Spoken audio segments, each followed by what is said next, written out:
This time of year always makes me rethink what's in my closet. I'm trying to keep fewer things, but better ones, pieces that are well made and easy to wear all the time. That's why I keep coming back to Quince. Quince, the fabrics feel elevated, the fits are thought. Don't you fast forward. Hey! Don't you fast forward. You listen to me talk about Quince. Wait till you see my stand-up comedy special, Packing for Rehab. Guess what I'm wearing on stage? Quince. Guess what I wear when I go to a meeting and I want to look handsome? Quince. What kind of Quince? Khaki pants, plain white t-shirt. Feels silky and soft on my body and I feel like a handsome man. Feel like there should be music playing as I walk around. The best part is that their prices are 50 to 60% less than similar brands. Guys, just go to Quince and look for yourself. You hear this all the time, this ad. You're always listening to other stupid podcasts talking about Quince. Well, why are we talking about it? Because it's awesome. Refresh your wardrobe with Quince. Go to quince.com/morestories for free shipping and 365-day returns. Now available in Canada, too. Go to quince.com/morestories for free shipping and 365-day returns. Quince.com/morestories. TaxAct is here anytime you want to easily file your taxes. TaxAct is here for the early birds who like to knock them out as soon as the season opens. And for the procrastinators who like to wait until the very last minute. TaxAct is also here for the middlers who file right in the middle of tax season. No one ever talks about the middlers, but TaxAct sees you, and TaxAct respects you. TaxAct. Let's get them over with. Good things come in fours, like ukulele strings, boy band members, and PayPal Pay in 4. No fees, no interest, no impact on your credit score. Just the flexibility to pay the way that works for you. Strum it, hum it, pay it in 4. Tap the banner to learn more. Subject to approval. Learn more at paypal.com/payin4. PayPal Inc. NMLS 910457. Put your name on it. Just put your name on it. That's all I say. Be a man or a woman. Put your name on it.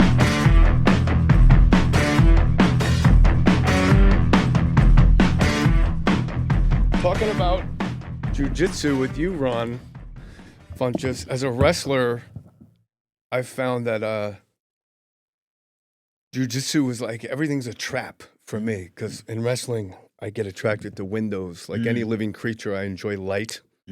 But if I go through the window, I always wind up getting choked out. It shuts on you. It shuts. It's not like wrestling. And the hips are always in a different place. Wrestling, like, hips are always back, and jiu-jitsu's like hips get mushed forward where I feel very vulnerable. I'm always like hanging back. Anyway, Joe Prano is here, back from Japan. That's right. Where'd you go? I just said Japan. Yeah. Fucking No, listen. I mean, This guy. I was in Come Tokyo. Actually, I was at the Tokyo Comedy Bar right after you were there. nice. And then went up to Hokkaido to do some snowboarding, and then down to Kyoto. Beautiful. I love that's my favorite. Top 3 favorite place for me. Kyoto or Japan in general? Kyoto. You guys both played Japan? Like, you guys are cool. Yeah, we're international comedians. International player coming through your stereo. Thanks, Andre 3000. So I love the NBA Crocs, which begs the well, I know you're a Bulls fan, but let's go through these logos. Let's do it. The OG Atlanta Hawks logo, I don't know if that can be beat. Here's our other addition to the crew. This is Birdie. Did she go? Yes. Oh, we got a couple of poopers. Hi! That's where you start? The Hawks logo? I know. I was a wild. But that's not the one I mean. That's cool. got writing around. No, on it. I understand. I understand where you're going, but there's the Bulls, which is my team, first and foremost, classic logo, never changes. And then you got the old school Charlotte Hornets logo, which sparked a generation. Everyone had the starter jacket. They did, yeah. Sure. The old You Del didn't have Curry. to be, you could be from anywhere in the country, right. you had that Charlotte Hornets starter jacket. He's absolutely right. In New Jersey, I The remember Grandmama, Alonzo Mourning, Muggsy Bogues era. But before Grandmama, as a Knicks fan in the Garden, Del Curry gave us fucking nightmares. You know, the announcer at home always goes like, John Starr! And then they hit a three and he goes, Del Curry. No, it's Del Curry. I like that. I love that family because to me, it's like the closest that you get to Jerry Stiller and Ben Stiller. Yeah, but you also have like a Seth. a Seth Curry, That's who true. always kind of looked like Muttley, the cartoon dog to me. A little bit, right? That's very true. Russian Dick Dasherly. This is Birdie. Hi, Birdie. A lot of people don't bring multiple dogs in on a recording. Well, this is their studio, bro. But let's go with the worst logo. The worst logo is when the Hawks, anytime the Jesus, here you go. She wants Alex. Anytime the Hawks change or update their logo, it just, to me, looks like a malt liquor ad. Yeah, I mean, I just don't like many of the updates. I like the old school classic logos. I like 90s basketball. Is when my son's 4 now, but when he was first born, that's what I would go do during the midnight feedings, is watch like 96 Eastern Conference Finals or just anything that Because just 90s basketball puts you to sleep these days? God damn it, Joe. Sorry. He's a guest. See what I'm up against? yeah. He's strong and the mustache so immaculate. Thank you. You're How welcome. about when Celtics, Lakers, I'm going to say, are the two most iconic uniforms. And I think that's born of the rivalry and the Showtime versus those 86 ugly white guy Celtics teams. Yeah. But like the fact that the Celtics will roll out alternate road jerseys seems it almost seems like heresy. Yeah, no, I agree with you. You should stick with what works. Bulls logo, didn't they update it and make the bull a little more angry at one point? I feel like that's always been the trivia, like what logo has never changed and is always like the Chicago Bulls. So I don't think it did change. I like the old Dallas Mavericks with just like the hat over the letter. I don't remember this one. Yeah, the cowboy hat. And It's a capital M, which is the cowboy hat. Like, okay, hey, yes, like, I do I'm just- now remember I'm just an this M with one. a cowboy hat. Yeah, on. it's just that was fun. the best colors for them, too. That was, And they're yeah, like, this new one looks like it's too like The Toronto Raptor, where it was just a fun Raptor. the fun. Yeah, but do you want a fun thing? Yes. Yeah, I kinda do. Like I do too, actually. Like I love the Blue Jays. That's the cleanest goddamn uniform in baseball. Oh my God. How did you lose so much weight? When I saw you on Traitors, I went, oh my God, my man looks phenomenal. Thank you. Because I lost a lot of weight. I got to show you the picture. Did you ever see me fat where I look like a No. thumb? I could put my hands in my pockets naked. It was bad. And other jokes. Yeah, I was a chunky monkey here. Let me see. Wow. And bald. Wow. You look like Will Sasso. Hello, William. 2 ways. I lost it originally, just diet and exercise. I was terrible background, drinking a lot of sodas, not Coke Zeros, but full fat Cokes at the time, and terrible food. And then I got a trainer and started to eat right and exercise, and the weight came off. And then the pandemic happened, and I got divorced, and then the weight came back on. So then I started losing it again, but now it's through Pilates, jiu-jitsu, and Zepbound. Yeah, I'm on the shot. Yeah. I do a joke on stage. People are like, how'd you lose the weight? It's like, how do you think I lost it? I stopped eating ice cream sandwiches at 3 a.m. I go to the gym every day and, Ozempic, mostly that one. Yeah. I don't be ashamed. This People is the get mad when they teamwork. find out. Why do they get mad? Because it's LA and they're all phonies. They go like this to you, Ron. They're like, oh my God, you look amazing. They look like upset. Anything, people need help. Food's so good. It's so Food- hard. Yeah. So when you said 3 a.m. ice cream sandwich, it just made me go like, I want that. I love ice cream sandwiches. Like, I don't know. It's the only, you never get that wafer, where the quote unquote bread of an ice cream sandwich. It doesn't exist anywhere else except on an ice cream sandwich. Yeah. And I needed it. I can't eat one. I got to eat like 4 or 5 of them. And then you just got to scrape the chocolate off your fingers with your Yeah. bottom teeth. That's the chocolate resin. You roll it up and smoke it. It's like dabbing, but That with should be your food. that should be your next business. You should Fucking have pothead. You should have ice cream sandwich bread. Just sell the bread. Just sell ice cream sandwich bread. It's so I do a joke on stage where I'm like, I don't know, I get up to pee in the middle of the night and I wind up having a picnic in my hallway. Put a blanket down, I'm flicking Frosted Flakes out of my chest hair. Is this Enough for the podcast fucking- where you just run your bits at us? I know, I realized as I'm saying it, I'm like, I'm so happy you called me on that. Oh, what a fucking tap dancer. And I meditated today too. I'm ashamed of myself. We could just talk. Jay Unleashed. So Jay, you like an ice cream sandwich? Jay, I understand you. You like eating in the middle. I went on there. The best prompt I ever got. He just goes, Ron, I hear you're okay with gay people. Was that a real prompt? Yes. Oh my God. And it's like, as a matter of fact. How about when other people's prompts? That's one of the wildest prompts. That's a pretty wild. That's pretty awful. Yes. Who told you different? I hope whoever was right before you got like a big applause break. It's like huge applause, transition. So Ron, I understand you're okay with gay people. The shark behind them stopped swimming. What part of town do you live in? In the Studio City. This was a trek. This was a real trek for me. Yeah. Where do you try to get home? Huh? Oh, It's yeah. worse. When I lived in the Palisades, people used to complain coming out to the podcast at 6:37. I'd be like, oh, they have no idea the ride home is 5 times worse. Because all the jobs are on the west side, like all the hospitals, all the medical buildings, all that shit. So it's all people going back downtown to go home. Well, Joe came in from Oxnard. What are you complaining about? Yeah. You just asked the question. No, you're right. I'm still like ashamed of myself for doing bits. So, Ronald Kyle Funches. Wow, research was done. When was the last time you threw up? Oh, it hadn't been in a while. I used to throw up a lot when I was very obese. I was like, oh, that's just normal, I guess. But I found out that wasn't normal to throw up that much. So now I don't really throw up that often. I'd say maybe the last time I got a little sick was in the holidays. I just got the flu. I thought I was going to throw up Sunday night, a little fluey. I thought I had food poisoning. Mm-hmm. I didn't ask you the question to go into a bit. Now I'm so self-conscious. I love Ron for calling me on it. It's so East Coast of you. And then you do the calculations of like when the last time you ate, and if you think of the food, you'll get like a visceral reaction, and you'll go, it was the oyster patties or whatever. But it was, Patties? I just made something up.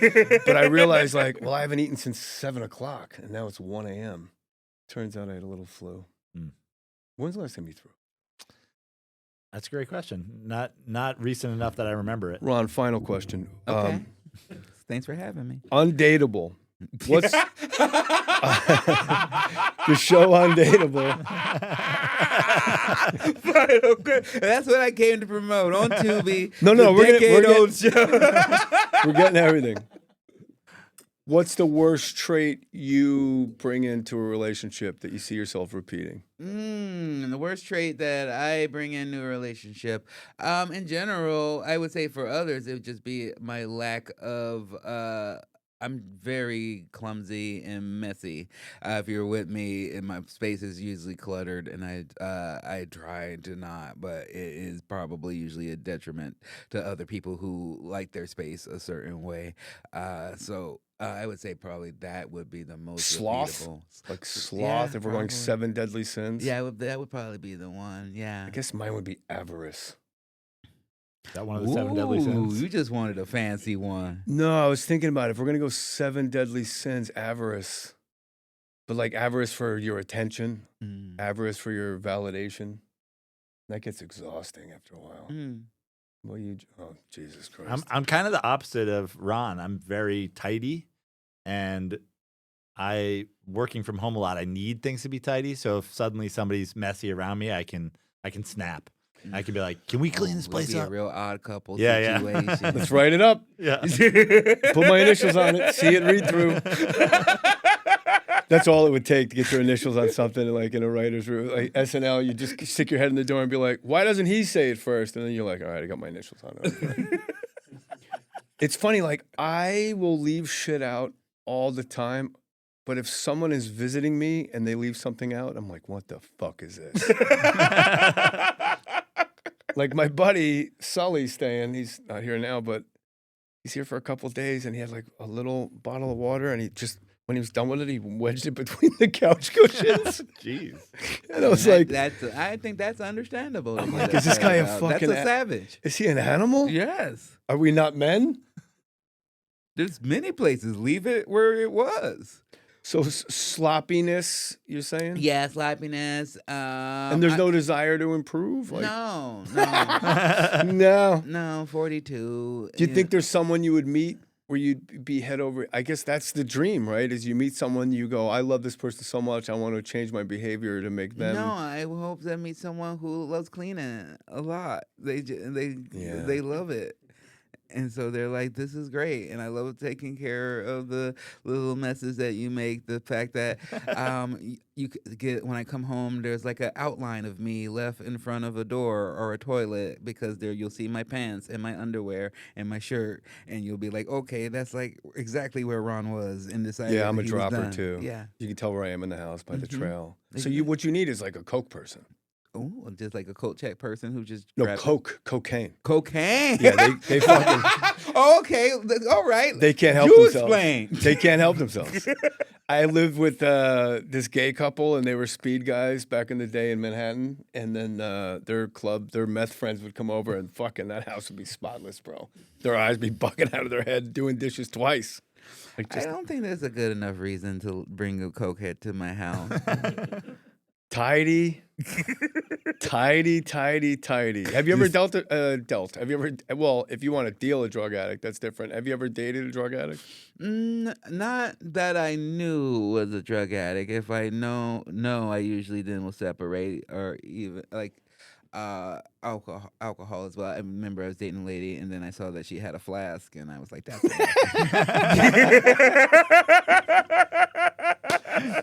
He's like a Western cowboy. Yeah. I've never heard that in my life. A woman with I've never pictured a woman with a flask. Keep it in her bra. Yeah, real East Coasty she was. That's old school. Yeah. Flask in the bra is like, she might have done time.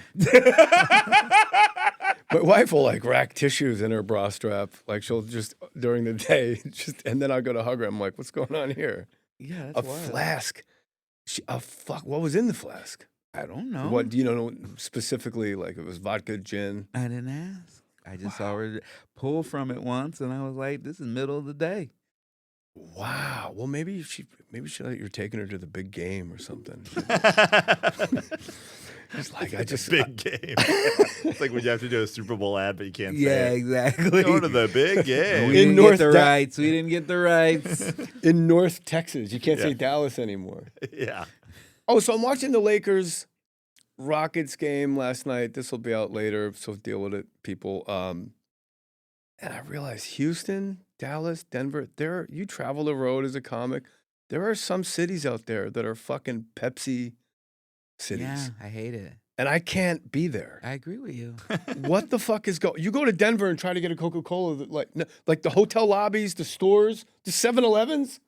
How is that allowed? Isn't that antitrust laws? I would think so. City's got contracts. Something's going on. I hate it because I am a Coke Zero person. Fucking Coke Zero all day. It's where it's at. It's the future of drinks. I don't understand. The future is here. It is now. Straight up. And it's amazing. And when they don't offer it, or when they go, I mean, I get mad when they go, well, we got Diet Coke. And I go, I didn't say Diet Coke. Clearly, you know there are different formulas. Everyone knows.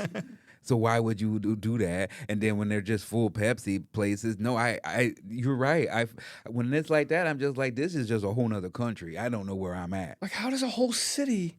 That's like having a different currency. Yes. Like you go and all of a sudden we're dealing drachmas and fucking whatever other currency I can't think of right now. I mean, peso was there, but it was too easy. Yeah, yen was probably easy for us because we were just there. Yeah, you guys are the ones that dropped the ball. The most rhetorical question ever is like, can I get a Coke? And they're like, is Pepsi okay? It's like, no, it's not. I say it every time. No, it's not, but I guess so. I got to do what I got to do. When you go get me a fucking Sierra Mist while you're up, you jackass. You got a knee high? You got a squirt back there? RC Cola, I do love though. RC Cola. Nice. Nice. See, it brought us all together. Yeah, we all just went, like the fireworks. Yeah, well, it's in the name, Royal Crown. Royal Crown. It should have been a booze. Yes, truly. Royal Crown. I'm sure somebody was drinking Royal Crown and Crown Royal back in the day. Absolutely. The lady with the flask. Yeah. How'd you guys? I'm like, no one's gonna pick this call back up. It was just bouncing around on the. Oh God, sorry, I just stepped on your worries. Foot. You weighed 360 pounds. We talked about how you lost it. Mm-hmm. Why do you? Why do you, as a drug addict and a guy that was fat, why do you, to the floor, why do you think it is like you can't lose it, you can't lose it, you can't lose it, and then one day you fucking lose it? Like, what is that? Hmm. Yeah, I mean, I guess the return to question, like, what is it about addiction that makes you be like, I can't quit something. I'm not. This is what I'm into. This is like, and then one day you look around and you're like, I can quit it. It's a fair return question to my question. There was an intervention for me. Mm. So they brought me Same. oh yeah? Yeah. For food? Yeah. No. My mom, mostly, it was just 'cause What's mom's name? My mom's name's Karen. Karen Funches? Karen Skelton.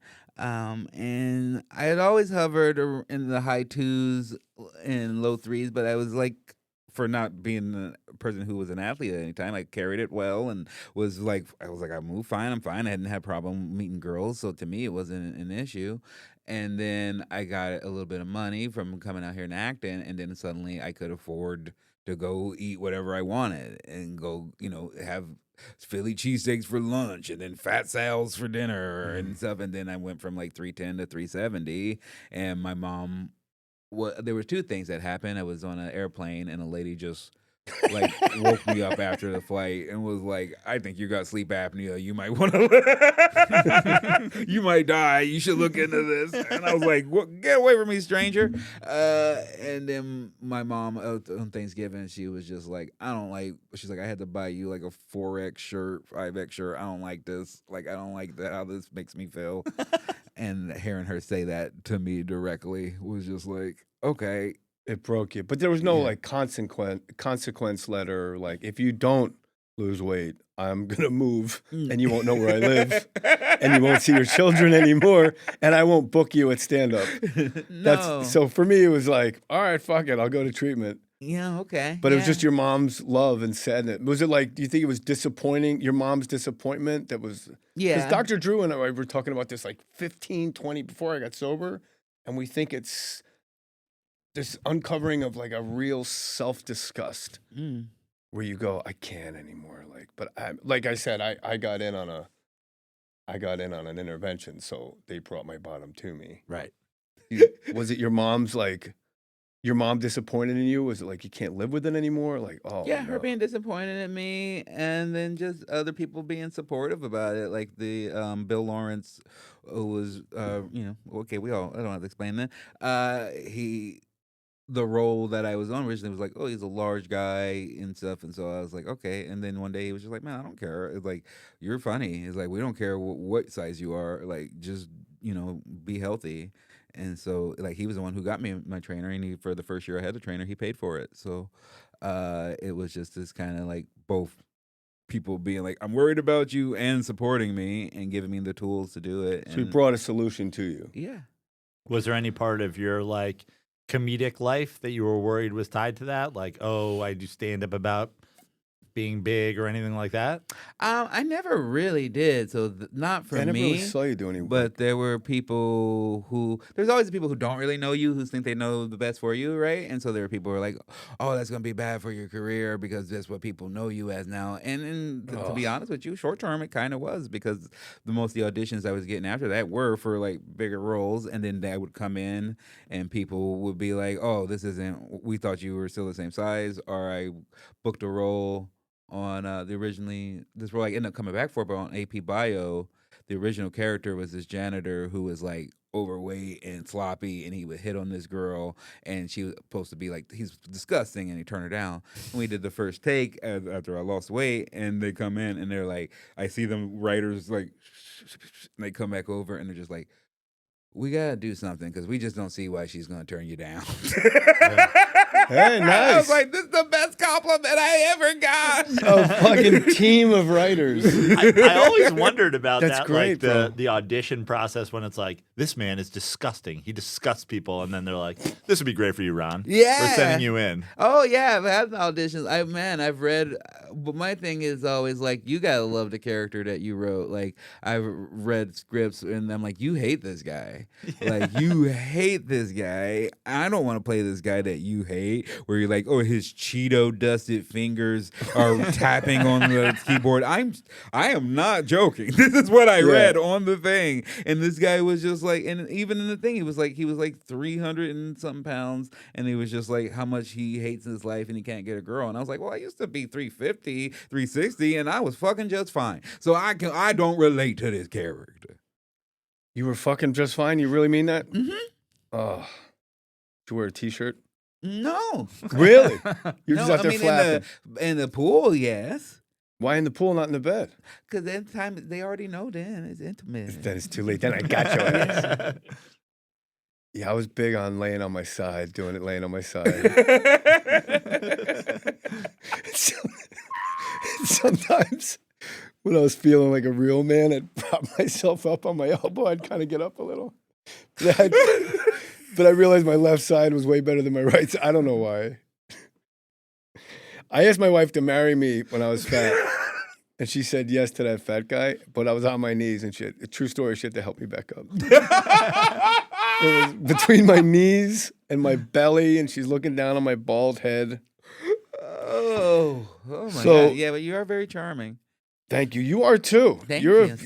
See? I would never describe you as fat guy. It's just you're just lovable. Like Thank you're you. just a lovable person. I appreciate it. You must be a good dad. I am a great dad. Yeah, same. I try my hardest. Yeah, but you're doing too. Thank you. Douglas McKay High School, the Scots. Yes, Royal Scots. Name your 3 favorite Scots. Also. I mean, Toilet paper. Alan. No. Like the name Scott. Okay. Oh, okay. Scott, just names. I can. Yeah. I was like, That's Scottish too, people. That's too wild. Yeah. What if it was like Beverly Hills High? Name your favorite Normans. The Beverly High School Normans. What's Patrick Stewart? Is he Scottish? I don't know. No. See, it's too complicated that way. Yeah. Just guy's named Scott. You're gonna guess my first one easy. Am I? My favorite Laker of all time. Oh, Byron Scott. All right. You could... Oh, that's your favorite. I got Byron Laker. Scott, Scott Brocious, Scott Steiner. Ooh, It's good, right? that's a great list. Yeah. How about Scott Skiles? Talking about 90s basketball. I love that. I'm gonna take Scott Summers, Cyclops from the X-Men. He can help me get out of a lot of things. That's a great one. I don't like the music of Travis Scott, so that's not gonna work. Scottie Pippen would be great, but I heard he's a bad tipper, so I don't. No Pippin Tippin. Yeah, exactly. If you got a nickname, it's what's the Cat Williams joke? If people have been saying something about you for 10 years, it's fucking true. Yeah. And then the next line, Whitney Houston smoked crack until her kneecaps fell off. He's a genius because he let himself off the hook with that line because he went all in on Michael Jackson and the crowd was not, they were not comfortable with him calling Michael Jackson a child molester on his special. And then he said that line and went into Whitney Houston and they're like, yeah, finally. It's one of my favorite. I have a joke like that. I'm not going to do the bit because I don't want to, be like him. But, but I love bits like that. I have a bit where I know, like, I go, oh, they're going to hear these keywords and they're going to completely go against it. And I give one example, and then 8 times out of 10, it leads to this applause break. And I tend to just stop and go, you guys are weak. You have no resolve. You hated it up front, and I gave you one example, and you turned immediately. I got the opposite where I'll do a bit, and then they turn, and then I call them out that they turned. Yeah, I love stand-up's the best. It's so fun. And when knowing going in a bit like that, you go, I've even had jokes where I go, this is exactly how this is going to go. I'm going to tell this story. You guys are going to be way more uncomfortable than me. And then someone over here is going to yell, ugh. Yeah. And I'm like, how? Even after I say it, they'll still do it. Yeah, I've done that the same. Yeah, but Scott Summers, Scottie Pippen, Michael Scott. Oh, Michael Scott's a great one. Joe? I'm going Scott Skiles. I'm going Scott Weiland. And Bart Scott. Can't wait. I had Bart Scott. I had to make room for... Just for the meme. That's one of my favorite all So time. what do I do here? Scott Brocious. I like to send that out of time for dinner. Can't wait. Yeah. They couldn't stop a nosebleed. If you had to pick one gift that you could use for you could only send one gift for the rest of your life. What are you sending? Wow, that's a good one. That's a great question. I'll give you mine so you guys have time to think. Every time I use it, I'm like, I use this 6 times a week. It's the Alonzo Mourning on the bench where he's like, shakes his head no, and he's like, okay. Yeah, I use that one a lot too. I guess it's hacky, but I think it's like been hacked so long that it's like now it's coming back. Now it's ironic. It's just that white guy going. Oh yeah, blinking guy meme. What is that? What it's called? Yeah. I kind of like that guy. Yeah, blinking guy's great. Homer Simpson disappearing in the bush. There you go. There you go. That's one. That's just usually my answer if someone asks me if I'm gonna go out to something. That's me when I see like at my own shows. Like, fucking who? Can we just get like a security force just for the green rooms? Like people just People knocking down your door? They don't even. They just come in. They're like, "Hey, man, I'm a local photographer. I was wondering if I could have 2 hours of your time when you're normally sleeping during the day." You know, like when you watch To Catch a Smuggler on repeat all day in the hotel room and drift in and out of sleep. I was wondering if I could take that time and take pictures of you next to the world's largest ball of twine. No, really. Yeah, I try to keep people out. I hate that. Austin, Texas is notorious for that. Oh my But God. it's just the other comedians. Like they will just come straight into the green room. And you're like a magnet for people too, I bet. Sometimes, yeah. I mean, that's what is disappointing for people because they want me to always be on, and then I'm like, no, I'm like 90%. I'm like asleep, and then 10% I'm working. Yeah, like I said, all living things attracted to light. Mm. You're light. You got a Thanks. good light. Yeah, brightest lights attract the most pests. One things I say. Are you big? I love sleep more than anything. I love sleep. Yeah, I was realizing if death is like going to sleep, Mm. then Then what you're am I? ready for it. Bring it on. Every day at 2:00, I Yeah. die. I take a nap every day. So, but what if you're like stabbed? Then I'll scream and then I'll fall asleep. But that's up close and I would do better with a stabbing than a shooting because stabbing, like you got to be close to me and I can handle that. You can look you in the eye. If I can get my hands on you. I think stabbing is easier to haunt them because then you can just be like, I will forever be with you. Yeah, because they got to look in your eyes, Yeah. like you said. Yeah. Fucking memes. That was a good pull, Joe. Yeah, Thanks. it's And we got our great. Scott Summers Cyclops got me. Okay, we got to talk about. Do you want to promote dates? Yeah, Sure. bring them. What day is this coming out? June something. June.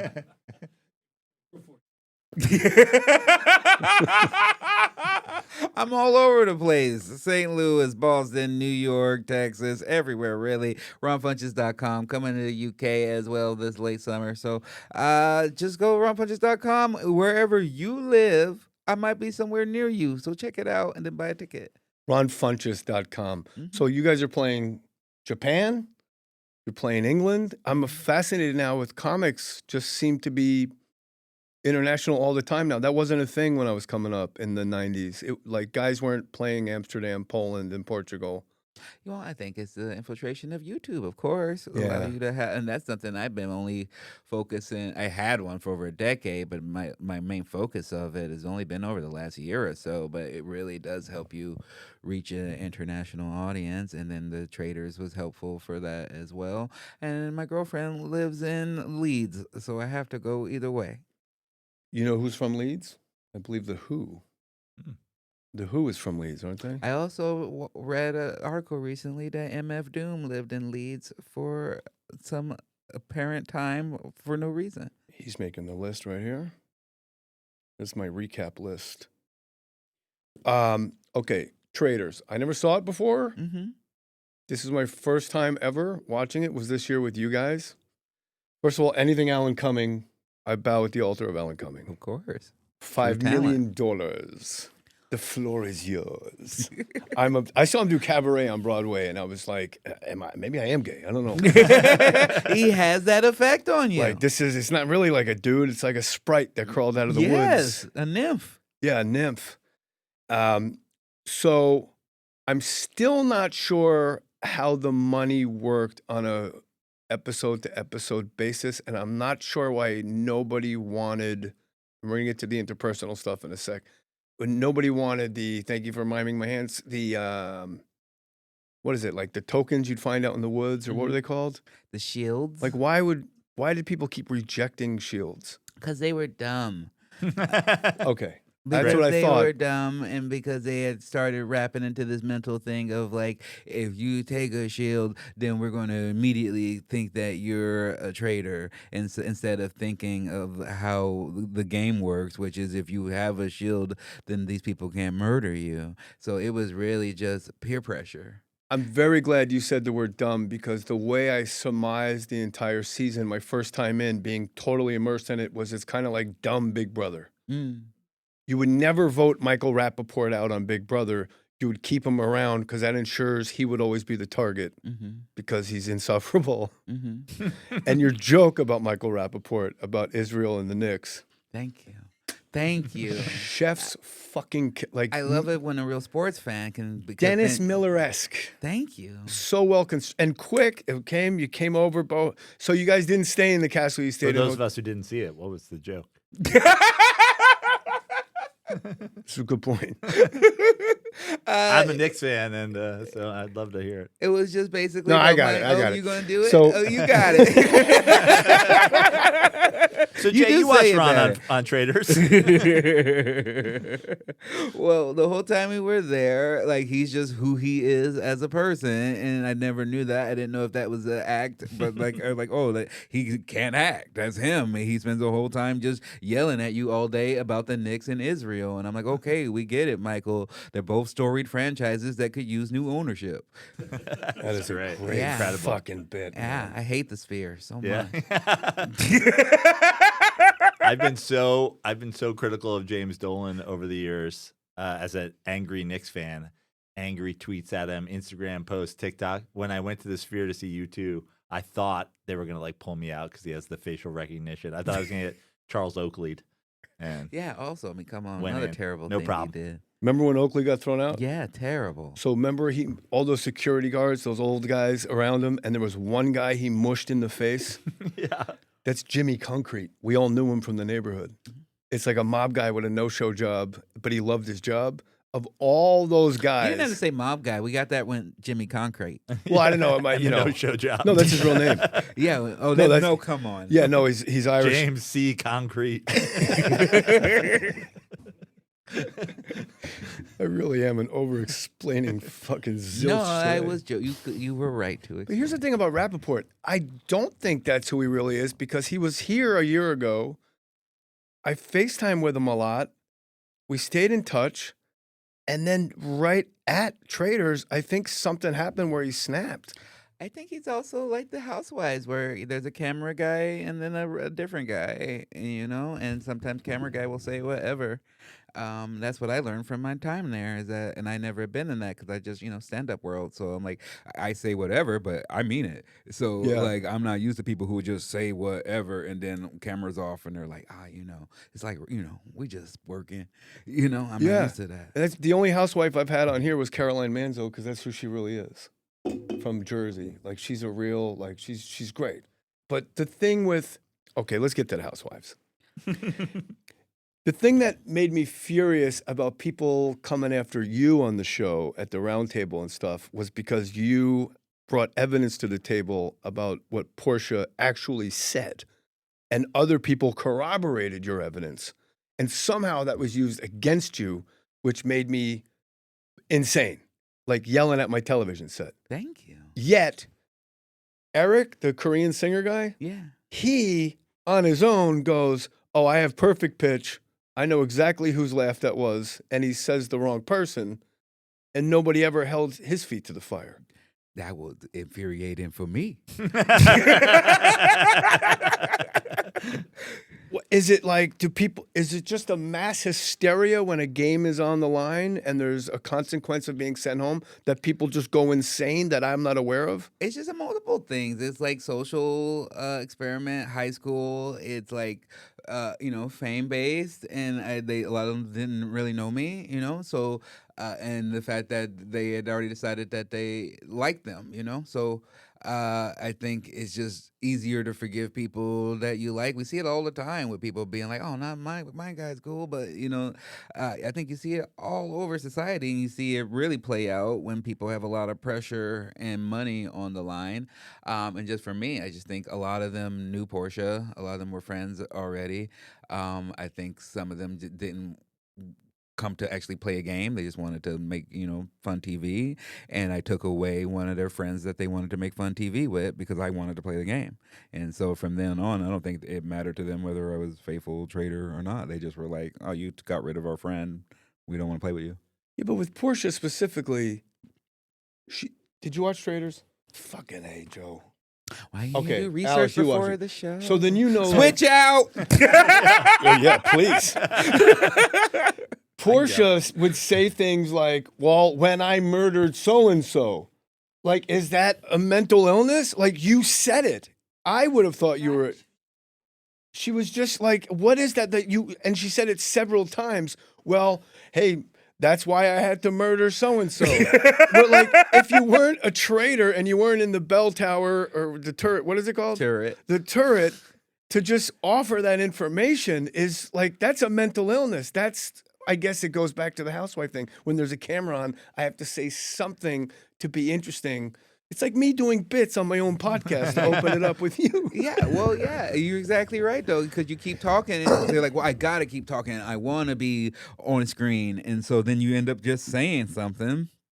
And I think that was it, and just the fact that that's just apparently I learned later that's just who she is. She misspeaks all the time. Oh yeah, yeah. I Maybe felt it's real those bad. big new teeth. Yeah, but then I saw a news report where she got arrested for talking on speaker on a TV on airplane, and then I was like, I don't feel bad anymore. That's incredible that people do that. I really was like, that's ridiculous. That's insane. You are, but that's just a bad. I mean, I don't speak for people, but like, who goes on a plane and speaks on a speakerphone? That's a savage. My sponsor, Cowboy Dan, does it all the time. Yeah. And I'm Speakerphone in public. I'm like, nobody wants to hear the rest of this conversation, Dan. Oh, sorry. And Dan's loud enough even if he was on the regular phone. He learned to whisper in a sawmill. He's the loudest human being I've You're ever on known. speakerphone. Hey, how are you? My sponsor's the guy on the plane that asks you, where you headed? Where are you headed? Oh, yeah? Me too. Here's how things unfold on the road with this. He wears a cowboy hat. He's from Englewood. Big handlebar mustache, Harley Davidson cowboy hat. Even with shorts and Kyries, he's out of his mind. In my head, he's black. He's not black. He's not black. He's like an Alan. He's a different kind of. He's a Dungeons and Dragons character like Alan Cumming. Okay. So we're in Tampa Airport at 6 a.m. We're coming home on a Sunday. No, there's very few people at the gate, but as you know, coming home, everyone's wickedly hungover at an airport at 6 a.m. on a Sunday, except us. So they're wheeling an older black gentleman, and they just put him right next to Cowboy Dan. There's 80 seats available right here. So Cowboy Dan immediately, hey, were you here for business or pleasure? And the guy goes, business. Guy's in his 80s. What do you do for a living? He goes, I'm a singer. He goes, oh, have I ever heard of you? The guy goes, I'm Johnny Mathis. It was fucking Johnny Mathis. Then my sponsor asked him, did you ever play China?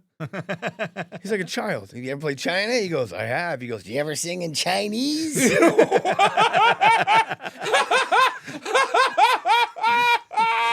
And Johnny Mathis goes, I have. And he goes, let me hear it. No way, Jack.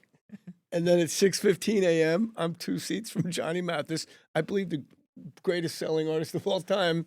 Hi, she fashion, chances are. It's funny because it's embarrassing, but also at the same time, you wouldn't have this story. Oh, or it's these the best. moments. Oh, I've Yeah. surrendered to it a long time ago. Yeah. But when you're brand new and you're kicking drugs, you're like, Jesus Christ, this is my spiritual advisor. Jay Mohr here to tell you about Blue Chew. Time for you to get bonered up for your partner. When your partner sends you that eggplant emoji, oh boy, it's on. I know that feeling. You get all that rumbly in your stomach, like, oh my gosh, I'm actually going to do it. But sometimes it doesn't work. That's why you get Blue Chew. Blue Chew is the best. Less talking, more rocking, less hanging, more banging, less thinking, more dinking. Seriously, who wrote this? It's simple. Chew it, and do it. Don't let your mind get in the way of a good time. That's my thing. I'm like, oh my gosh, this is so great. The only thing that would make this bad is if I lost my erection. Beep. Cue the slide whistle. Beep. That's the sound of the Blue Chew kicking in. Man, they've been on a mission for years to get you bricked up, build your confidence, and help you actually perform in the bedroom. Their new arousal-boosting formula, Blue Chew Gold, is helping millions of men have better sex in 2026. Most ED meds only focus on blood flow. Blue Chew Gold goes further by combining 2 ingredients for blood flow with 2 ingredients for mental arousal and connection. So you're not just physically ready, you're actually in the mood. We got a special deal for our listeners right now. When you buy 2 months of Blue Chew Gold, you get the third for free with the promo code MOHR, M-O-H-R, like more girth, more stiffness, more boner action. Go deep into the fourth quarter with that boner. Visit BlueChew.com for more details and important safety information. And we thank Blue Chew for sponsoring the podcast and getting us all rock hard. K-pop demon hunters Saja Boy's breakfast meal and Huntrix meal have just dropped at McDonald's. They're calling this a battle for the fans. What do you say to that, Rumi? It's not a battle. So glad the Saja Boys could take breakfast and give our meal the rest of the day. It is an honor to share. No, it's our honor. It is our larger honor. No, really. Stop. You can really feel the respect in this battle. Pick a meal to pick a side. Ba-da-ba-ba-ba. At participating McDonald's while supplies last. So you're saying with Hilton Honors, I can use points for a free night stay anywhere? Anywhere. What about fancy places like the Canopy in Paris? Yeah, Hilton Honors, baby. Or relaxing sanctuaries like the Conrad in Tulum? Hilton Honors, baby. Ooh, what about the 5-star Waldorf Astoria in the Maldives? Are you gonna do this for all 9,000 properties? When you want points that can take you anywhere, anytime, it matters where you stay. Hilton, for the stay. Book your spring break now. Blowing ad budget on metrics that look great till the CFO sees them, that's bull spend. And marketers are calling it out in Dashboard Confessions. I remember telling my boss, it'll be good for the brand, when leads were slow. Yeah, it wasn't. Cut the bull spend. LinkedIn lets you target by company, job title, and more. Advertise on LinkedIn. Spend $250 on your first campaign and get a $250 credit. Go to linkedin.com/campaign. Terms and conditions apply. Okay, so the Traitors. First of all, why couldn't anybody spell anyone's name correctly on the chalkboards? We didn't know anybody's names. Oh. You learned it at the time. And Candace put the little extra on it. Yeah, and then Portia, there's so many different ways you could spell that. All right. I thought she might have spelled it regular like the car or a different way. I wasn't referring to you. I was referring to everybody else. Like, after you left, it was like Rob, R-A-W-B. What? No, I made that one up. And people, I mean, and also it's telling. You're going through other spellings in your head right now, aren't you? What? R-A-A-B? Yeah. I knew you. People didn't learn to spell. I was like, how do you name. misspell Ron? You can't. Yeah, that's me. 2 N's. R-A-W-N. You can do Oh, yeah. Ron. Depends on what part of the country you're from. R-A-U-N. How hard is it to interact with the people in the house after a round table where they're calling you out like that, and then you have to go back and be with them and eat with them and do challenges with them? Did you watch the show? Yeah, but I only an hour and 10 minutes is on my stream. It was very difficult. I mean, to me, that was... Some would say I failed at that part. I knew going in, like, I'm not great with, like, handling accusations. There's this video game called Among Us that's very similar to that format, and I always would, like, rage quit on that and be like, no, I'm doing... And it's been the thing in my history of, like, just, like, I don't like being falsely accused of things. But I went in going, like, you're going to be falsely accused. You know you're going to be accused. And so that part was fine. It was I thought it would be like, you're a traitor, da, da, da, da. Like, we don't, we think you're the traitor. And then afterwards, they would be like, all right, let's go do this mission. Let's eat lunch. It was like, you're a traitor. We don't want to talk to you. You're a traitor. We don't want to eat near you. You're a traitor. We think, it was as if they were like, you can really murder us. And so to me, that's where it was just like, this is weird. So Like, they would ice you out after because that's not on the show. yeah. They didn't show that. They like to show you Oh, guys. they didn't? I thought they did show some of that. Maybe, But it was- whatever I'm speaking now, for my own legal purposes, is what we were seeing.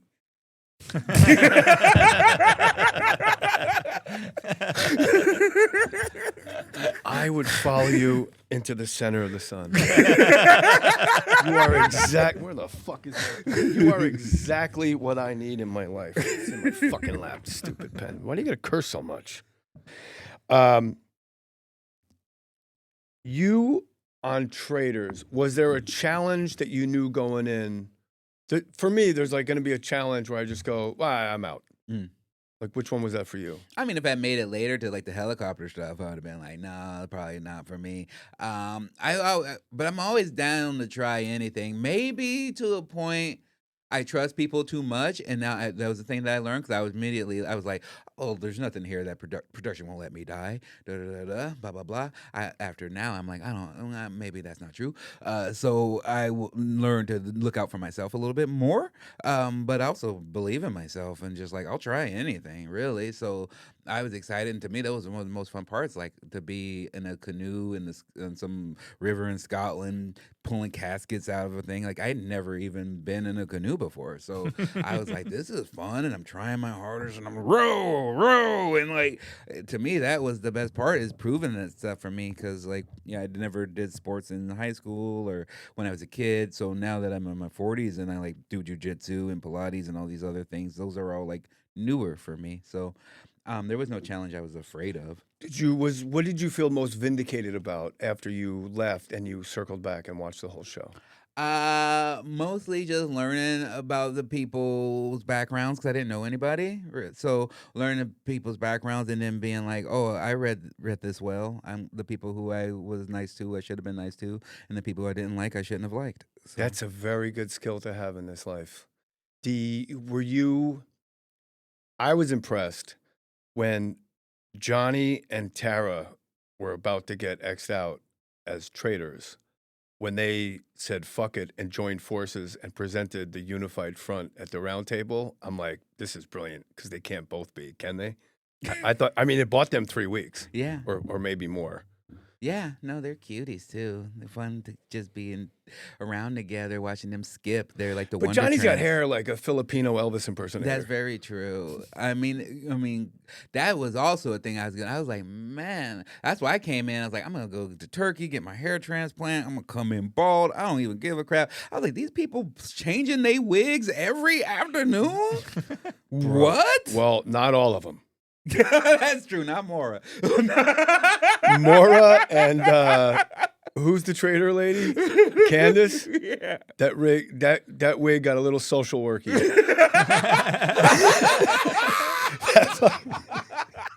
That wig came with a key fob. Bus pass, key fob, and lunch from home. That wig got a little grimy. It started tight when she was dressed like a hooker flight attendant. Yeah. And I was like, oh, the thigh highs. I'm looking at my wife like, you want to maybe, that would look a lot better on you than her. Mohr, why did Mohr, I really thought Mohr was super cute. But oh, fuck, I forgot you were a comedian. Oh. Most of her interviewers would have let that go by. By the way, he said that was nothing. Like, is Pepsi okay?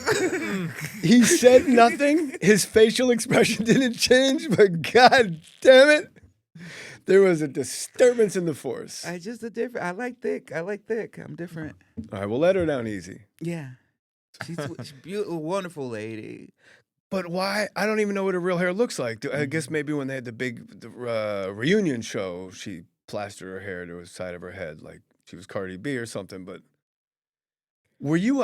I was amazed at the outfits these people packed. Like, what fucking trunks that you drag onto the Titanic do you bring? Like, traveling with these people must be an unmitigated nightmare. I would imagine so, because am a light packer. I'm happy to handle my own stuff, and I still had to bring like 3 full-size suitcases. So I can't imagine the amount of things that they brought to switch into these like full costumes. And that was one of the things later I was like, oh, clearly Candace was a traitor. She was like dressed like a supervillain every episode. She was a new character. And I was like, oh, that's so clear.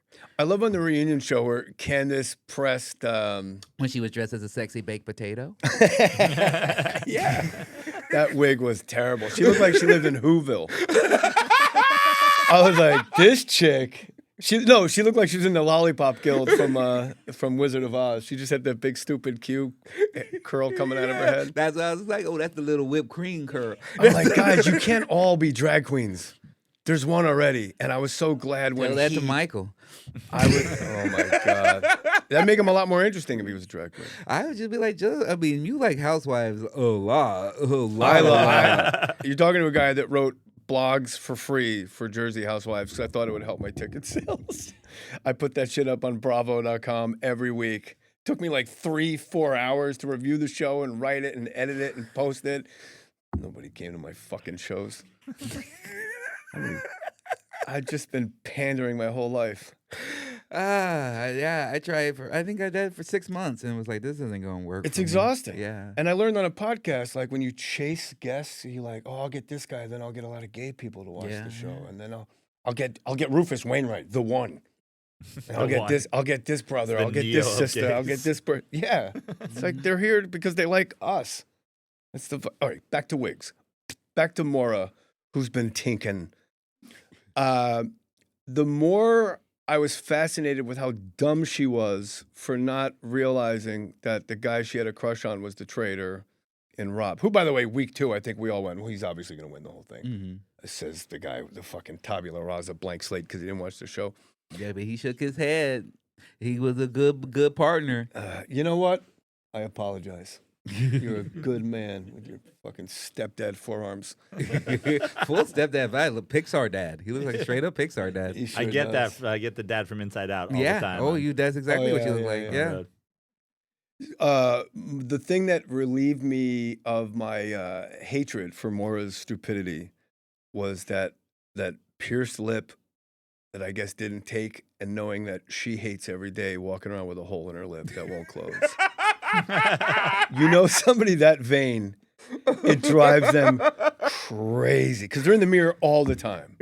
And every day she looks at the lip on the ting and sees that hole in her lip because that lip ring didn't quite take. Just that little clip of her making the heart right before he tells her that he's a traitor cracks me up so much. I thought it was so funny. By the way, have you ever watched Maura eat on the show? She eats like she has 5 assholes. Do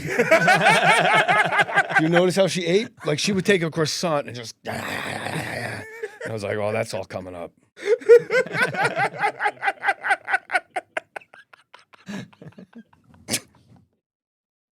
I have so many opinions on Traitors. I love them. Really appreciate hearing them and agree with some of them but can't say it. You don't have to. We're brothers. So as somebody who didn't watch, sounds very complicated. What's the pitch to you when you first get offered the show? How do they explain it to you? They explained it because it was out, so they were like, watch an episode or two. But basically, they're like, it's like a murder mystery, and you go in and people find the murderers, and it gets intense, and you're gonna play games, and then you are in a Scottish castle. That's pretty much how it's pitched. And one of my main rules for any job I take are A, will it pay my bills? B, will it take me to a new place I've never been? And that was going to answer that. Will it allow me to work with people that I've wanted to work with? And Alan Cumming was gonna be an answer to that. And will it be an experience I've never had before? And so it answered all of those. And so I was like, yeah, I'll try it. Let's go do it. But I did not realize how mentally taxing and how watch Deontay Wilder. That's what really made me want to go do it. Was that Deontay Wilder was in the 2nd season. It's a boxer, John. I know who that is. Champion, strong mind, strong body. Was crushing on the competitions, all the missions. Everybody was like, Deontay's gonna be our guy. You know, he's gonna be our number one faithful. He quit 2 round tables in because he couldn't handle accusing people and being wrong. And I was watching it and was like laughing at him and was like, this guy doesn't get us a game. You know, like, oh, he's a championship boxer, still can't wrap his mind around that this is just a game. And I went in there and was like, oh, I owe this man an apology.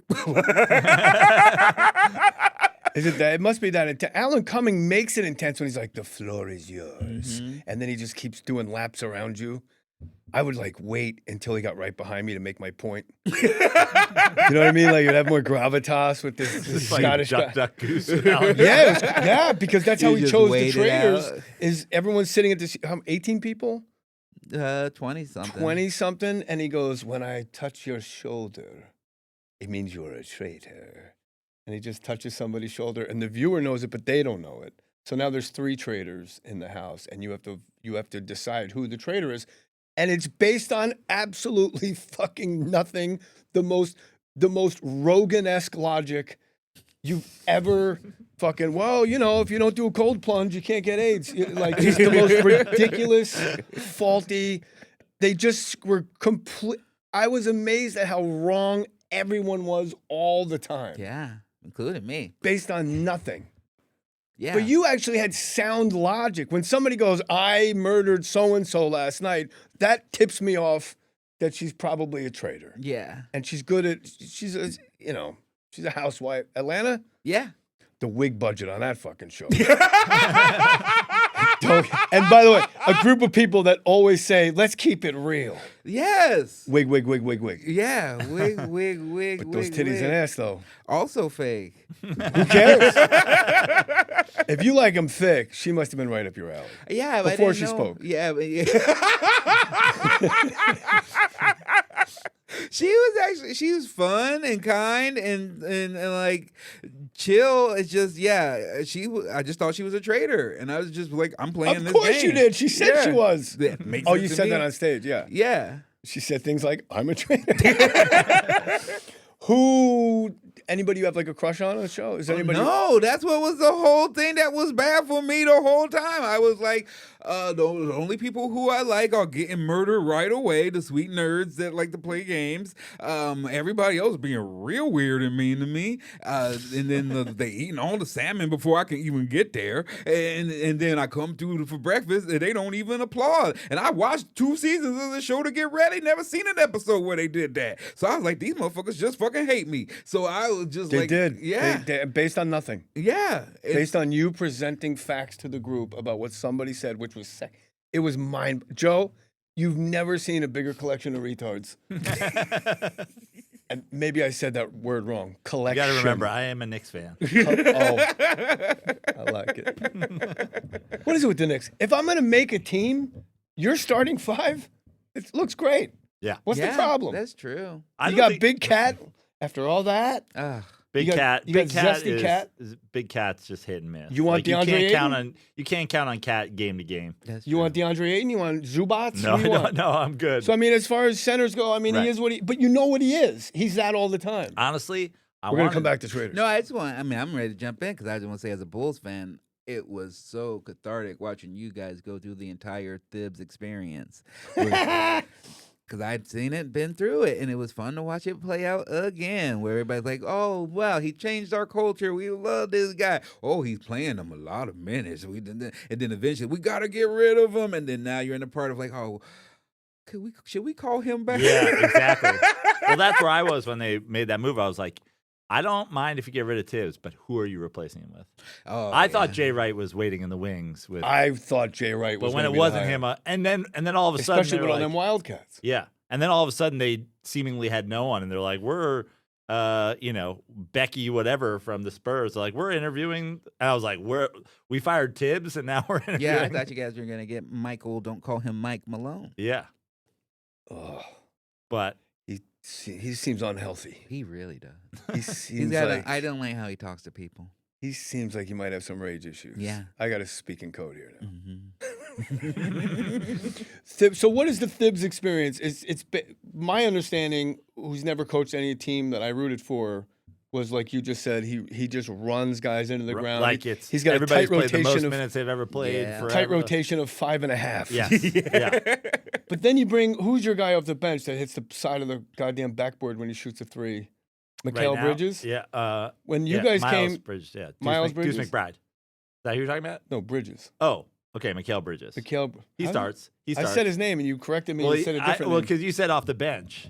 Oh, he starts. so for example, against the Lakers, he had 0 points. He was 0 for 8. He had 4 fouls. That was Mike Brown. They only traded 5 first-rounders for him, too. So, who is he supposed to bring in off the bench that's better than 0 for 8? Who would you bring in off the bench? Well, Deuce McBride, when he was healthy, was but he's small. He's undersized. That's the problem with the Knicks. They're undersized. And that's why they went and got Cat, because they didn't have a center last year. We're playing Yuki on the Bulls. Yeah. Bro, okay. I can't believe you just said that. I'm so happy you said that. Because when I looked at the box score, I'm like, who's this Japanese guy that got 4 minutes at the end of this blowout? And I see him, and he's listed as 5'7", which my wife says, there's just no way. She says she talked to the guy next to her and says, no, he's not 5'7". But then I saw him boxing out LeBron, and LeBron just put his forehand on the back of his neck and mushed him into the floor. He really is 5'8", right? It's so fun to watch him for 10 seconds. When he checks in, you're so excited. You're like, man, there's a regular looking person, my size, my height, who's getting shorter than me, who's smaller than me, getting ready to check in. And then as soon as he has to play defense, you're like, this ain't going to work. Japanese guys got effort, though. There's great honor in playing defense, I would think. The whole culture. You have all the honor in the world. He's 5'7". Yeah, but if he can move laterally, he could be a pest, right? Muggsy Bogues and Nate Robinson, those guys were 5'7". You never had to worry about them. They're different. They stronger now. They bigger now. You ain't lying. So who's your Knicks back in the day when Herb Williams took off the sweats, the guard and knew it was over. Herb Williams is coming in, it's a wrap. They would chant for him. You got to be up 30 with 2 minutes left, and here comes Herb. And now with the Lakers, when Bronny checks in, everyone's like, oh, okay. Mm-hmm. So who's the Bulls' white flag guy? We always got the white flag. We never win. But when it's who's the guy on the bench that is it the Yuki guy? Yeah, pretty much him. But there's a guy who I hate to see coming, and that's Patrick Williams. That's for sure. He's terrible. Who's the guy with the glasses? Kind of looks like Norbit. Oh, I love him. I love that guy too. Yeah, he's great. Big body, but doesn't really seem to do much with it. He's so small and young too, and I saw him. I was hoping he was playing, and I think the fact that he wasn't playing is why Patrick had to play more. But one of my favorite things is you see these people and they're on TV and they're usually just in their uniform, so they look a certain way. But when he was out of uniform, he just looked like a giant middle schooler. Yeah. And because he has the bad haircut, his big Coke glasses, he was just wearing big Jinko style jeans and just a t-shirt. And I was like, he just looks like any other high schooler. It was But it's not because we're older. You would think I'm 55, you're 52, you're 43. You're 40. As of 3 days ago. Happy birthday, my brother. And then, but it's also if you look at your parents' high school yearbooks, they look 50 in junior year high school. Yeah. But now they're all so young looking. When I was in physical therapy, ACL surgery, Thomas Sorber from I don't know if I can say that. Is that fucking HIPAA? No. Who's in PT? No. Oklahoma City Thunder at a Georgetown center, Thomas Sorber, their draft pick this year. Okay. I swear to God, I thought he was a high school basketball player. He looked like one of my son's friends. My son's in 8th grade. I couldn't believe this guy had as a guaranteed 4-year, multi-million-dollar. He just looked like a child. Yeah. I don't know how I could ever be. More and more. Yeah, I love it when I see it. Nobody you were attracted to in the castle. No. Who would you think was the one I got a funny feeling about?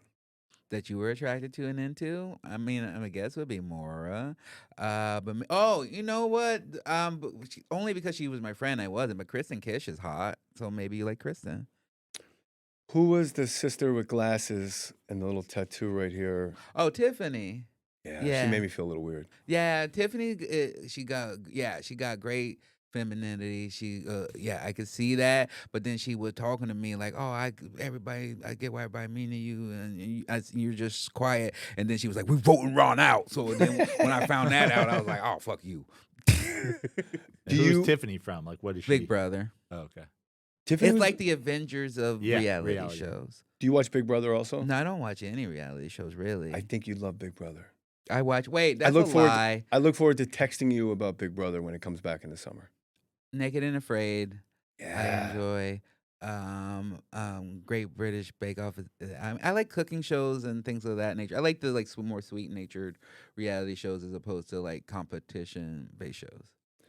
Big Brother's like advanced level Traitors. Mm. Like it's the amount of strategy behind the strategy for some shit that might happen down the road. Like you have to keep so many plates spinning. You watch Big Brother? No, not What do you do? Not recently. What are you watching? I watch sports. There you go. Did you watch the big game? St. John's a 5 seed, by the way. After dominating UConn. Anytime Danny Hurley loses, it's hilarious. Back to my friend, my guest, Ron. So you start stand up. Did you start it? Where'd you start stand up? Because you're from Chicago. Can I restart the whole thing? Sure. I don't know what to ask you next. How's that? I don't know what to ask. Stand. Yeah, you went to the basic questions. No, but we got to talk stand up because you're a great stand up. Yeah, Portland. I started stand up in Portland, Oregon. If I started stand up now, how do you think you would do starting now? I mean, in LA. In LA, starting now, that would be. I mean, any place would be difficult. LA would be a terrible place to start. I think but that's been historically the case. It's impossible now. Yeah. Bringer shows. Like for an introvert like you to have to bring 6 paying customers to do 3 minutes and they have to buy drinks, I can't ask people that. Yeah, but there's also many positives as negatives. You know, the being able to do your own sketches and pop things out quickly on YouTube and just clip things out allows people to like build fan bases a lot quicker than they could before. I see a strong positive in that, and I think especially for people who, whether they're introverted or just lack of accessibility or safety issues when it comes to being a road comic. You know, I think being a road comic is a unique breed, and I mean, and the fact that what we do is even more where you're like, you can do road, you can do TV, you can do other things. Like not everybody can do that mix, you know? You have to be able to be on TV and stuff. You had to have this selfishness and this attitude sometimes, and like I gotta have my lines ready and I have to have this stuff ready, and so whatever else does not matter. And then when you're on the road, sometimes you gotta be like, oh, they're putting me in a fucking storage closet and I have to be cool with it. I'm staying in some hotel that's terrible, and I'm just gonna meet cool people and hang out. I love that mixing high and low. I love being able to go to like an Emmy party or a wrestling show. I love that, but not everybody can do that, you know? And so some people just pick their lanes, and I love at least with comedy now, the lanes seem to be much more open, much more Wild West, and we're at a place where when I was first moved to LA, everybody, every agent, every manager was telling their clients to do stand-up because stand-up was hot. And I go to my acting class and people would be like, oh, I'm gonna go try stand-up. My agent said it'll be a good way for me to get out there. You don't hear that anymore, and I love that because then it means the lineups are clearer. Did you do a lot of acting classes? Yeah, when I moved out here, for sure. I mean, I still keep my coach whenever I have an audition. It scares me. Why? Like I think it's stand-up's the illusion of being naked and vulnerable, but I still control all the variables. Mhm. So having someone assign me something to do and having to do it in front of peers, like singing scares the shit out of me. And I'm a pretty good singer. And people are like, you could sing, you could do a musical. I'm like, no. My ex-wife would be like, just do the one part in Chicago. It's only 2 songs. I'm like, I can't. Doing it in front of peers and being truly vulnerable, I suppose. Yeah. No, I mean, but I have learned so much about myself from acting class. What have you learned? I mean, I learned how much of a people pleaser I was. I learned how I used to not want to take up space, and even when I was large, I would walk very small and try to just kind of disappear in front of people. I learned how watchable I am, and that I have some talents that can't be taught, and that I could learn the rest of them, and so that was good to know. I learned a lot about one of the things I was going to say off of you is that my acting coach was like, well, with stand-ups, the main thing that I learned how to teach them is the difference between stand-up and acting is like when you're doing stand-up, you're commenting on life, and when you're acting, you're in it. so you can't comment on it. You can't pull yourself up. Because I would do that even in things now. Like sometimes I'll see the joke and I'll be like, I'll tip it because I see it, But when you're really acting, you got to just live it and let the joke play out. That's brilliant. When you're doing stand-up, you're commenting on life, and when you're acting, you're in it. And that's great to hear. Mm-hmm. You went to wrestling school? Mm-hmm. How long is wrestling school? Why is that funny? It's like 2 semesters. I never went to school for anything. I'm an idiot. I went to multiple different styles. The hardcore school I went to was a 3-hour class, once or twice a week.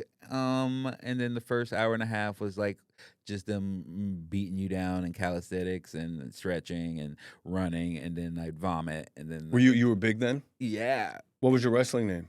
Just me, just Ron Funches. And you had an actual match. And what was that league? That league was called Game Changer. Game Changer. I saw the belt online and stuff. It looked pretty tight. Yeah, it was You fun. love wrestling like I love wrestling. I love wrestling. What was your finishing move? I knew I was going to lose, so I didn't even have to develop one. They put you in there as a herb, like as a jobber? No, I just was coming in as an outsider. So I love wrestling so much. I knew I was like, no, I'm not winning. I'm not gonna the person. I would think they'd want to put you over, like they Paul, talked about it. Yes, like Paul Walker Hauser. Yeah, but I would rather the wrestler was coming back to wrestle. I was going to do this once and go do something else. Oh, you didn't have, because I always wanted to be a pro wrestler, but when you top out at 170, 5'10".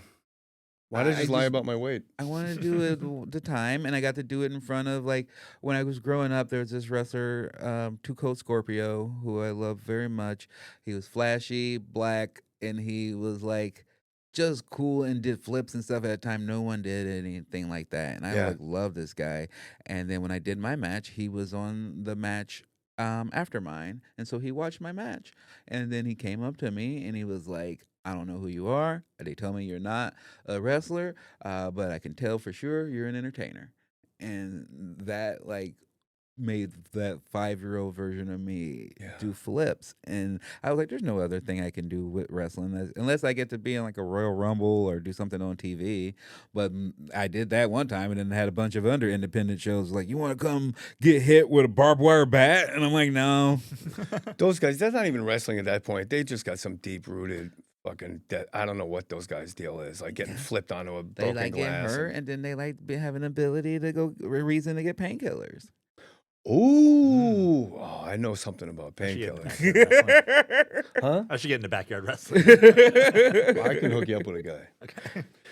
So the wrestling thing, I always wanted to be a pro. My whole dream in junior high was I'm either going to be a pro wrestler. If that doesn't work out, I'll be a Marine. Those are my two big ideas. Because you don't know what stand-up is. Big Sergeant Slaughter fan. I didn't like the underbite. It bothered me. I knew it was kind strong chin though.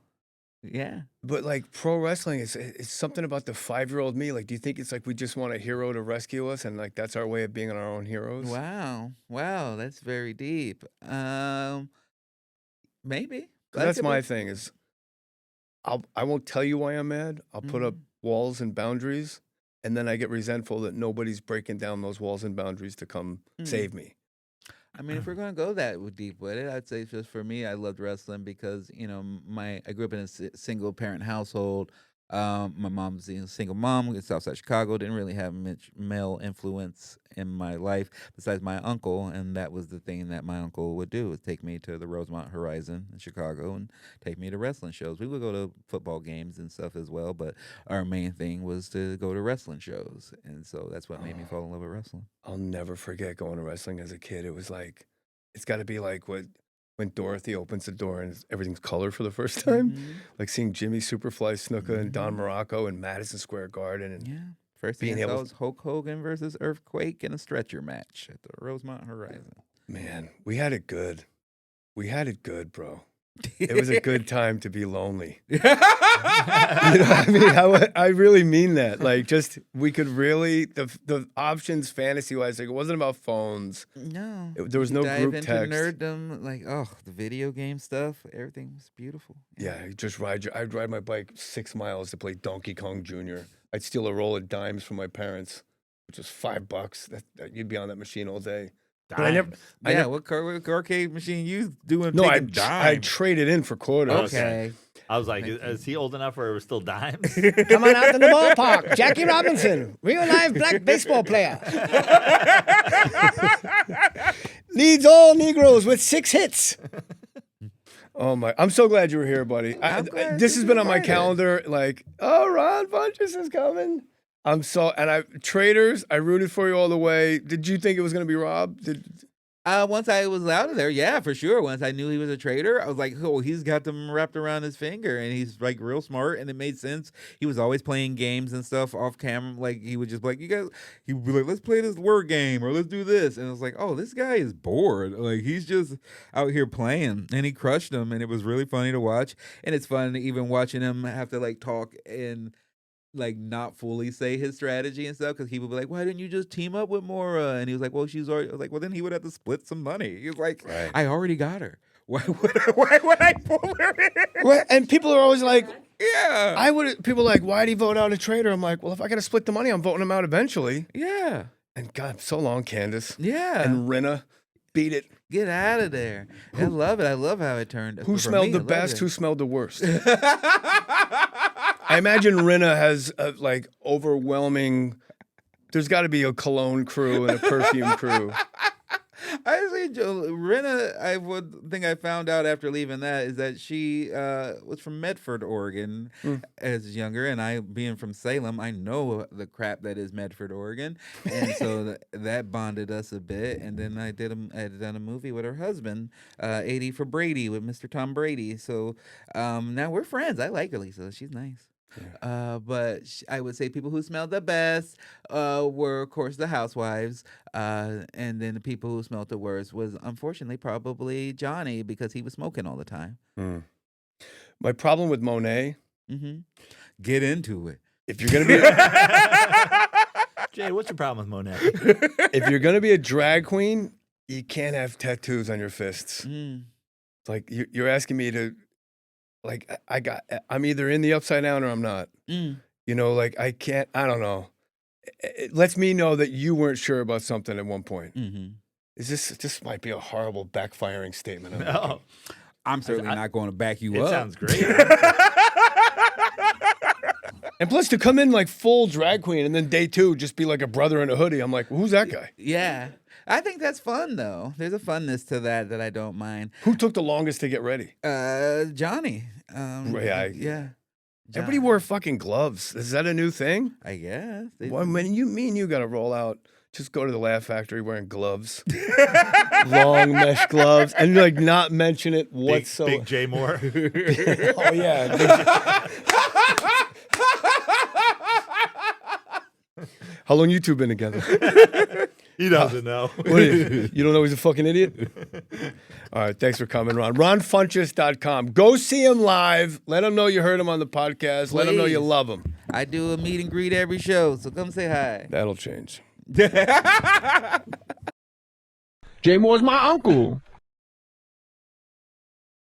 Mom, can you tell me a story? Sure. Once upon a time, a mom needed a new car. Was she brave? She was tired, mostly. But she went to Carvana.com and found a great car at a great price. No secret treasure map required. Did you have to fight a dragon? Nope. She bought it 100% online. From her bed, actually. Was it scary? Honey, it was as unscary as car buying could be. Did the car have a sunroof? It did, actually. Okay, good story. Car buying you'll want to tell stories about. Buy your car today on Carvana. Delivery fees may apply.